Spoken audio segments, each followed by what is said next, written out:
বাবু তুমি আজকে আসতে এত লেট করলা কেন? আরে জান তোমার কি কম, তেলের পাম্পে যে এত সিরিয়াল, আমি তো তাও 1 ঘন্টার মধ্যে পাই গেছি তেল। অনেক মানুষ তো 3-4 ঘন্টাও পায় না। আপু আপনাদের দুজনের কিন্তু একসাথে অনেক সুন্দর লাগতেছে। ভাইয়া আপুর একটা ফুল কিনা দেন। না ভাই, থ্যাংক ইউ, ফুল লাগবে না। ও আচ্ছা, ফুল লাগবে না না? আপনি মনে হয় আপুরে ভালোই বাসেন। যদি ভালোবাসতেন তাহলে ঠিকই ফুল কিনা দিতেন। আর যদি ভালোবাসেনও তাহলে রিলেশন মনে হয় সিরিয়াস না। এই মেয়ে, আপনারা কি কইছে আমি সিরিয়াস না? খুদে মেয়ে আনতাছে ভাল পারতাছেন। ভাইয়া তো ঠিকই বলছে, তুমি তো সিরিয়াসই না। ফুলের দাম আর কত? তুমি তেল কিনে নিয়ে আসতে পারছো টাঙ্কি ভরে, তুমি ফুল কিনে দিতে পারবে না আমাকে, তাই না?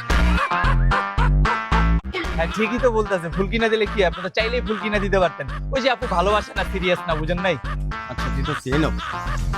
কত জোড়া ফুলের দাম কত? মাত্র 200 টাকা। ফুল আবার 200 টাকা কবে হলো? এটা আপনি কি বললেন ভাইয়া? আপনি খালি ফুলের দামটাই দেখলেন, আপনি আপুর ভালোবাসাটা দেখলেন না? ফুলটা পেয়ে আপু কি খুশি হয়েছে দেখছেন? পুরো হাসিটা কি দিয়েছে, একদম 2 লাখ টাকা।